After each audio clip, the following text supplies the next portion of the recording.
결혼을 앞두고 시댁의 간섭이 심해서 벌써부터 힘듭니다. 2024년 7월 5일 태국 방콕 아쇼카람 사원 방문. 안녕하세요. 캄보디아의 아침이 밝았습니다. 어제 캄보디아 바탐방 왕립불교대학교 여학생 기숙사 준공식을 무사히 잘 마쳤습니다. 오늘은 부탄을 가기 위해 방콕을 경유하면서 아이넵 스터디 투어로 정토회를 방문했던 스님들이 살고 있는 아쇼카람 사원을 방문하기로 했습니다. 오늘은 새벽 기도와 명상을 마치고 5시 40분에 캄보디아 바탐방 왕립불교대학교를 출발해 다시 시엠립 공항으로 향했습니다. 스님이 말렸지만 소비치아 총장님과 스님들, 왕립불교대학 학생들이 공항까지 배웅을 해주었습니다. 가는 길에 식당에서 국수 한 그릇을 먹었습니다. 스님은 식사를 하며 캄보디아의 현황에 대해 질문했고 여성교육, 여성 수행자 양성의 중요성에 대해 이야기했습니다. 점점 중요해지는 여성 수행자의 역할. 혹시 불교대학에 다니는 여학생 중에 비구니 스님이 되고 싶은 사람은 없어요? 만약 있다면 그런 비구니들만 모아서 불교대학도 다니고 기숙사 생활도 할 수 있으면 좋을 것 같아요. 왜냐하면 앞으로 여성 활동가의 역할이 굉장히 중요해질 것이기 때문입니다. 만약 결혼을 해서 가정을 갖게 되면 활동을 적극적으로 하기가 어려워집니다. 아이를 키워야 하고 아이를 학교에 보내려면 돈을 벌어야 하잖아요. 그래서 여학생들이 비구니가 되면 굉장히 많은 활동들을 해나갈 수가 있습니다. 여성 수행자를 많이 양성하면 아이들에 대한 상담, 엄마들에 대한 상담, 여성들에 대한 상담을 광범위하게 해줄 수가 있습니다. 이런 상담은 비구 스님들이 할 수가 없어요. 앞으로 캄보디아에서도 여성 수행자의 역할이 굉장히 중요해질 것입니다. 총장님도 스님의 말에 깊이 공감했습니다. 스님은 차 안에서 총장님과 계속 대화를 나누었습니다. 총장님과 안첼리, 바탐방 대학 스님 등 5명 내지 6명으로 캄보디아 JTS를 만들어 봅시다. 좋습니다. 총장님은 비가 많이 오면 길이 많이 파인다며 JTS의 지원을 요청했습니다. 비가 많이 오면 길이 파여서 남학생은 물론이고 여학생도 등하교가 힘듭니다. JTS에서 자갈등 건축 자재를 지원해 주실 수 있을까요? 그런데 농번기라서 마을 주민들이 공사에 참여하기는 어려울 것 같아요. 스님은 마을 주민들의 참여가 무엇보다 중요하다고 강조했습니다. 농번기가 지나고 한가할 때 가능한 마을 사람들이 참여하도록 하는 게 좋습니다. 사람들에게 지원을 할 때 의존성을 키우면 나중에 갈등이 생기게 됩니다. 그리고 정부가 못하는 일을 찾아서 마을 사람들이 직접 할 수 있도록 해야 자립성이 높아집니다. 이어서 JTS가 어려운 사람들을 지원하는 원칙에 대한 설명과 현재 부탄에서 실험하고 있는 주민 참여 사업에 대해서도 설명했습니다. 직접 핸드폰으로 부탄 사업 현장을 보여주며 주민들이 어떻게 마을 개발에 참여하고 있는지 보여주었습니다. 1분 1초가 아까운 듯 스님과 총장님은 끊임없이 대화를 나누었습니다. 출발한 지 4시간이 지나 10시가 되어 시엠립 공항에 도착했습니다. 앞으로도 잘 협력해 봅시다. 학생 스님들은 총장님을 잘 보필해 주세요. 배웅을 나온 학생 스님들은 모두 아이넵 스터디 투어로 정토회를 방문했던 스님들입니다. 스님들이 흔쾌하게 대답했습니다. 네, 그렇게 하겠습니다. 마지막으로 기념사진을 찍고 공항 안으로 들어갔습니다. 베트남과 캄보디아 일정을 함께했던 유수 스님과 국제협력팀 활동가도 이제 한국으로 돌아가고 스님은 다시 방콕으로 떠났습니다. 비행기가 30분 연발해 12시 20분에 이륙했습니다. 스님은 비행기 안에서 단잠을 자며 피로를 풀었습니다. 1시간을 비행한 후 오후 1시 20분에 방콕 돈마항공항에 도착했습니다. 정토회 회원인 황소연 님이 마중을 나와주셨습니다. 도시락을 준비해 오셔서 공항에서 함께 점심 식사를 했습니다. 식사를 마치고 오후 2시 20분에 아쇼카람 사원으로 출발했습니다. 차로 1시간 20분을 달려 아쇼카람 사원에 도착했습니다. 아쇼카람 사원은 올해 아이넵 스터디 투어로 한국 정토회를 방문했던 프라설트 스님과 차이아폰 스님이 살고 있는 절입니다. 스님들이 꼭 아쇼카람 사원을 방문해 줄 것을 요청해서 이번 기회에 방문을 하기로 했습니다. 스님이 차에서 내리자 두 분의 스님이 반갑게 환영을 해주었습니다. 스님, 다시 뵙게 되어 정말 반갑습니다. 방문해 주셔서 감사합니다. 먼저 법당을 참배하고 역대 조사를 모셔놓은 기념관을 둘러보았습니다. 접견실에서 이절의 스님들 그리고 신자들 몇 분과 함께 대화를 나누었습니다. 법륜 스님은 무척 건강해 보이시는군요. 나이가 어떻게 되시나요? 71입니다. 신자들은 생각보다 스님의 나이가 너무 많다며 무척 놀라워했습니다. 나이가 많아 보이는 노스님이 의외라는 듯 말했습니다. 제가 1살 적네요. 건강해 보이셔서 좋습니다. 가사는 얼마나 오래되신 건가요? 저의 스승님이 입으시던 가사입니다. 대화를 나누던 중 주지 스님이 오셨습니다. 인사를 나눈 후 주지 스님과 대화를 나누었습니다. 주지 스님은 한반도의 전쟁 위기를 가장 먼저 걱정하며 이야기했습니다. 아이넵 스터디 투어를 다녀온 스님들에게 법륜 스님의 이야기를 듣고 저도 관심이 많이 생겼습니다. 스님은 남쪽에서 오셨습니까? 북쪽에서 오셨습니까? 남쪽에서 왔습니다. 남과 북이 하나로 평화롭게 살 수 있도록 역할을 해주셔야 합니다. 앞으로 남과 북이 하나가 되게끔 하실 수 있겠습니까? 스님이 대답했습니다. 네. 저도 많은 노력을 하고 있습니다. 북한이 경제적으로 어려워서 오래전부터 인도적 지원을 해왔습니다. 지난 6월 13일에는 정포회 회원 10,000명이 모여서 남과 북이 평화롭게 관계를 맺으라고 정부에 촉구했습니다. 이렇게 응원해 주셔서 감사합니다. 북한 인도적 지원 사업은 얼마 동안 하셨습니까? 거의 27년 되었습니다. 훌륭하십니다. 이렇게 인사를 드릴 수 있게 시간을 내어주셔서 감사합니다.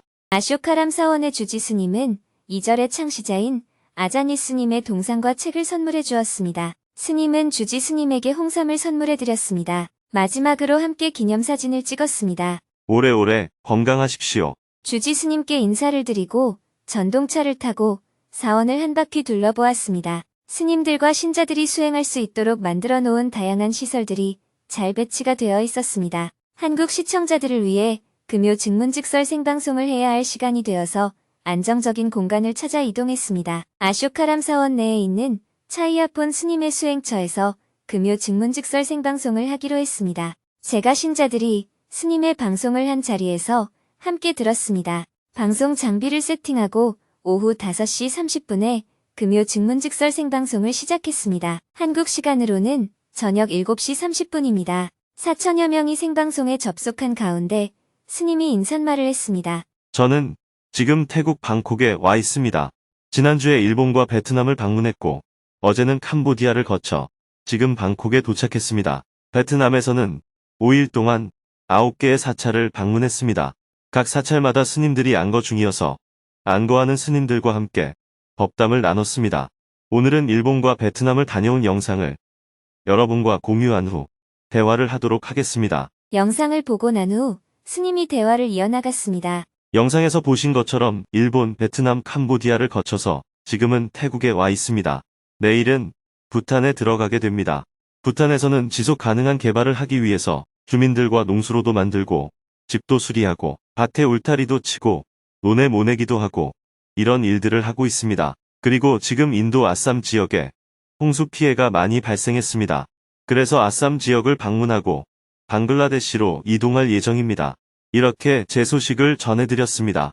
그럼 여러분들의 얘기를 한번 들어보도록 하겠습니다. 이어서 사전에 질문을 신청한 4명과 대화를 나누었습니다. 인생을 살아가면서 겪는 어려움에 대해 다양한 질문들이 있었는데요. 그중 한 명은 결혼을 앞두고 있는데 벌써부터 시댁의 간섭이 너무 심해서 힘들다며 앞으로 어떻게 대처를 해나가야 할지 모르겠다며 스님의 조언을 구했습니다. 결혼을 앞두고 시댁의 간섭이 심해서 벌써부터 힘듭니다.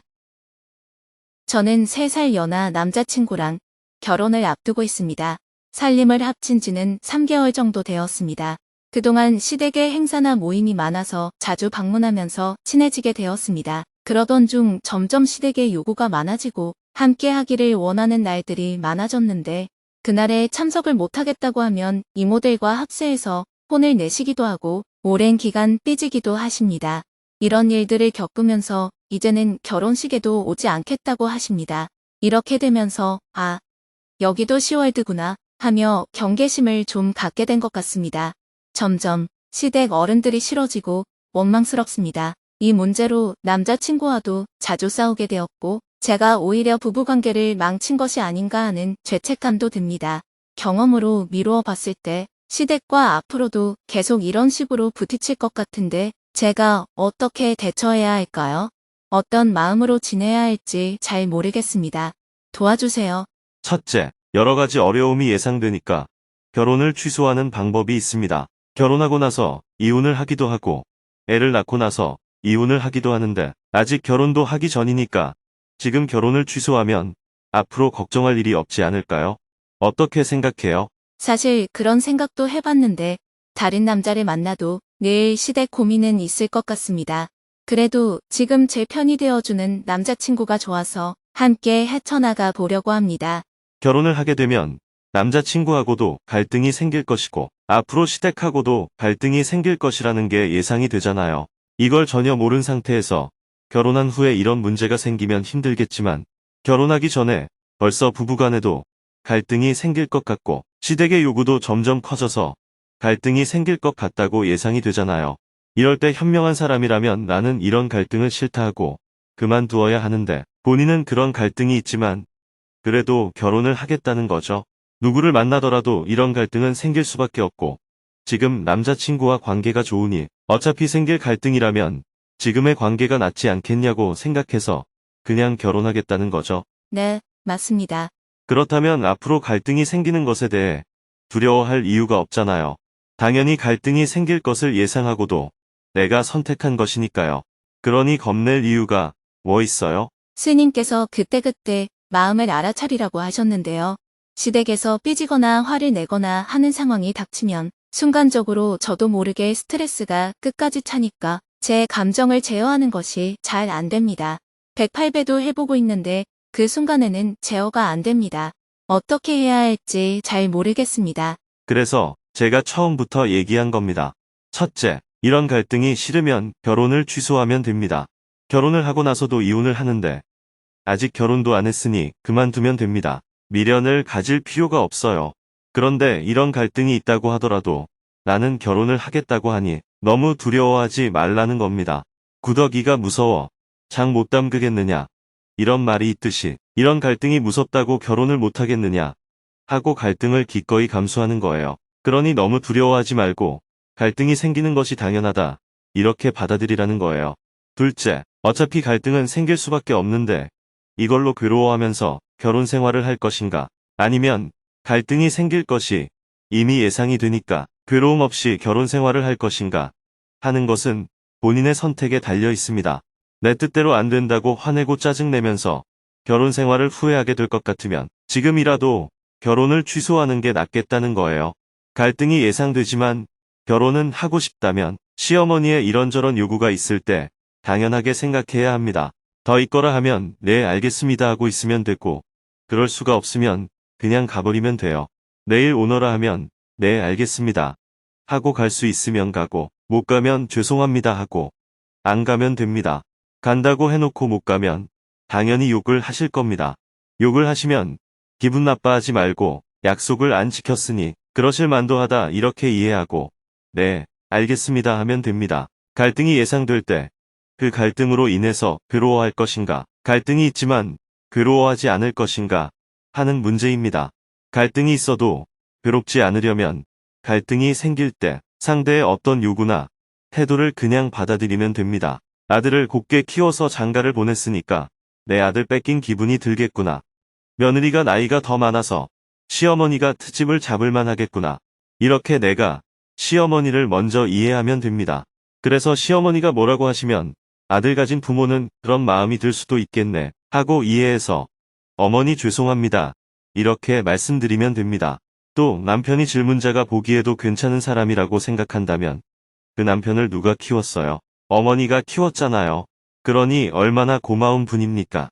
30년 동안 정성껏 키워서 나와 살도록 해주셨으니 시어머니는 고마운 분입니다. 첫째, 시어머니 입장에서 아들 뺏긴 기분을 이해해서 죄송합니다 하는 마음을 가져야 합니다. 둘째, 아들을 저에게 주셨으니 감사합니다 하는 마음을 가져야 합니다. 시어머니가 무슨 말을 하든 죄송합니다, 감사합니다 이런 마음으로 대하면 됩니다. 그렇다고 시어머니의 요구에 늘 매여서 살라는 뜻은 아니에요. 본인이 할 일이 있으면 시어머니의 요구를 들어주지 않아도 돼요. 그런데 그럴 경우에는 시어머니가 기분 나쁘시겠다는 것을 이해해서 거기에 대해 사과를 해야 합니다. 온다고 하고 못 와서 죄송합니다. 이렇게 얘기하고 나는 또 자유롭게 살면 됩니다. 이렇게 하면 갈등이 있지만 좀 덜 괴롭습니다. 도저히 못 살 정도까지는 안 될 거예요. 어떻게 생각해요? 네, 저도 그렇게 생각합니다. 그런데 시어머니가 너무 자주 그러시니까 감당이 안 되었던 것 같습니다. 자주 그러시나, 매일 그러시나, 열흘 만에 그러시나, 횟수는 아무 상관이 없습니다. 시어머니의 요구에 늘 매여 살라는 뜻이 아니에요. 시어머니의 마음을 이해하면 나에게 화가 안 나고 짜증이 안 난다는 뜻입니다. 시어머니의 마음을 이해하면서 나는 나대로 살면 됩니다. 그러면 시어머니가 남자친구를 괴롭히는 것까지는 제가 신경을 안 써도 될까요? 누가 누구를 괴롭혀요? 시어머니가 제가 안 가서 삐지게 되면 남자친구에게 전화해서 소리도 지르시는데 그런 게 저한테도 영향을 미치니까 제가 또 괜히 고집 부려서 그런가 하는 죄책감이 듭니다. 죄책감이 들면 본인이 고집을 안 부리면 됩니다. 엄마가 자기 아들을 나무라는 것에 대해 질문자가 관여할 필요가 없지요. 어머니가 자기 아들을 야단치는 것은 모자끼리의 문제니까 모른 척하고 지나가면 돼요. 그걸 계속 본인이 대신 총대를 매주려고 하면 본인의 생활에 제약이 생기잖아요. 그게 좀 과하다 싶으면 자기가 고집을 좀 꺾고 남편을 위해서 시어머니에게 고분고분하게 해주면 됩니다. 그러나 본인도 자유롭게 살아야 하잖아요. 그러니 남편이 좀 야단을 맞더라도 나는 또 나대로 살아야 합니다. 그런 줄 알고 그냥 살아야죠. 그런다고 무슨 큰일이 나겠어요? 감사합니다. 그동안 스트레스 많이 받았는데 막상 스님께 고민 상담을 하고 나니 별일 아니구나 하는 생각도 듭니다. 이왕 제가 선택한 남자친구니까 힘들 때마다 그럴 수 있겠다고 생각하고 담담하게 받아들이도록 하겠습니다. 감사합니다. 결혼을 취소하는 건 고려를 안 해보나요? 남자친구가 너무 괜찮아서요. 쥐약을 먹겠다는 거네요. 계속해서 질문들이 이어졌습니다. 모든 질문에 답변을 한 후 마지막으로 스님이 정리 말씀을 해주었습니다. 오늘은 네 분하고 대화를 나누었는데요. 인생을 살다 보면 어떤 것도 내 뜻대로 되는 것이 없습니다. 그런 속에서 이렇게 인생을 하루하루 살아가는 것입니다. 남편이나 자식이 내가 원하는 만큼 안 되고 부족한 것이 맞습니다. 그러나 밖에 내어놓으면 아무 문제가 없습니다. 내가 원하는 만큼 안 될 뿐이지 그 사람 자체가 문제인 것은 아니에요. 여러분들이 자기 생각에 너무 집착하게 되면 세상을 보는 눈이 어두워지고 살 의욕이 안 생깁니다. 그러니 내 생각을 딱 내려놓아야 합니다. 세상이란 비가 올 수도 있고 맑을 수도 있는 겁니다. 내가 원하는 대로만 세상이 돌아갈 수가 없다. 내가 원하는 대로 될 수도 있고 안 될 수도 있다. 되면 다행이고 안 되어도 그만이다. 하고 싶으면 다시 한번 시도해보고 그래서 되면 다행이고 안 되면 그만이다. 이렇게 관점을 가져보세요. 최선을 다하되 결과에 연연하지 않는 이런 자세로 여러분들이 인생을 살아간다면 이 세상은 살만한 세상이에요. 다음 세상이 얼마나 좋은지 모르지만 그보다는 내가 살고 있는 지금 이 세상이 가장 좋다. 이런 관점을 가져보면 좋겠습니다. 어려운 얘기를 해주신 네 분께 감사의 마음을 전합니다. 이렇게 증문즉서를 들어봐도 혼자서 극복이 잘 안되면 정토불교대학에 입학을 해보세요. 5개월 동안 도반들과 같이 집중해서 공부해보면 많은 도움이 될 것입니다. 5개월이 너무 부담스럽다고 하면 한 달 과정의 행복학교도 있습니다. 이렇게 가벼운 프로그램도 있고 약간 무거운 프로그램도 있으니까 여러분들이 좋을 대로 한번 해보시면 좋겠습니다. 생방송을 마치고 나니 해가 저물고 저녁 7시가 되었습니다. 이어서 생방송을 한편에서 지켜보고 있던 아쇼카 람사원 신자들과 대화를 나누었습니다. 모두 1시간 반 동안 진지하게 생방송을 시청했습니다. 통역을 안 해줘서 무슨 말인지 이해를 못했을 텐데 어떠셨어요? 질문자들의 얼굴이 변하는 모습이 무척 감명 깊었습니다. 괴로운 표정을 하고 있다가 마지막에는 웃었습니다. 그게 감동이었습니다. 스님은 증문즉설이 무엇인지 간단하게 설명을 해주었습니다. 증문즉설이란 괴로움이 있거나 의문이 있는 것에 대해 이렇게 대화하는 프로그램입니다. 꼭 불교 신자가 아니라도 누구나 대화에 참여할 수 있습니다. 아쇼카람 신자들도 스님에게 궁금한 점을 질문했습니다. 그럼 스님은 매일매일 사람들의 고민들을 들으시겠네요. 사람들의 고뇌를 듣고 나서 어떻게 해결책을 제시하시나요? 해결책이라고 할 게 특별히 없어요. 그냥 대화를 하다 보면 그들의 고민이 사라집니다. 부처님 가르침의 목적은 니르바나를 증득하는 겁니다. 니르바나는 괴로움이 없는 상태를 말합니다. 어떤 괴로움을 갖고 있더라도 진실을 알게 되면 괴로움이 사라지게 됩니다. 첫 번째 질문자는 곧 결혼을 하려고 하는데 시댁에서 시어머니가 너무 간섭을 하는 게 힘들어서 지금 결혼을 할까 말까 망설이고 있다는 질문을 한 겁니다.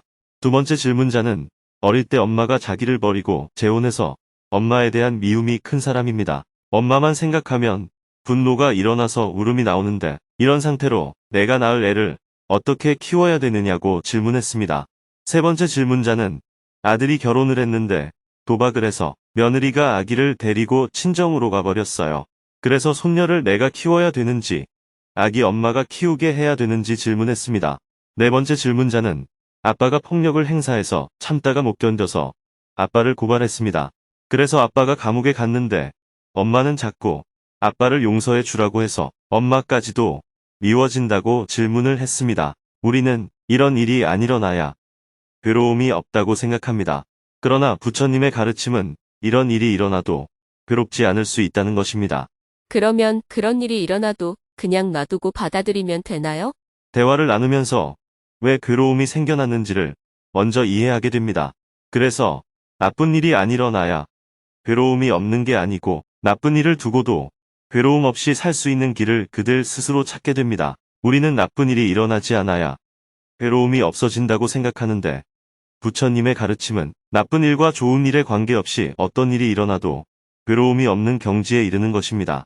대화를 마치고 다 함께 기념사진을 찍었습니다. 아쇼카람 사원의 신도님들이 스님 일행에게 저녁 식사로 먹으라고 과일 도시락을 챙겨주었습니다. 감사히 잘 먹겠습니다. 아쇼카람 사원은 야경도 정말 아름다웠습니다. 다음 만남을 기약하며 프라설트 스님과 차이아폰 스님에게 작별 인사를 했습니다. 다시 차를 타고 공항 근처 숙소로 이동했습니다. 저녁 8시가 넘어서 숙소에 도착한 후 하루 일과를 마무리했습니다. 내일은 새벽에 방콕 공항으로 이동하여 출국 수속을 한 후 부탄으로 들어갑니다. 8호 공항에 도착하여 하루 종일 산길을 차로 달려 트롱사에 도착한 후 트롱사 공무원들과 대화의 시간을 가질 예정입니다.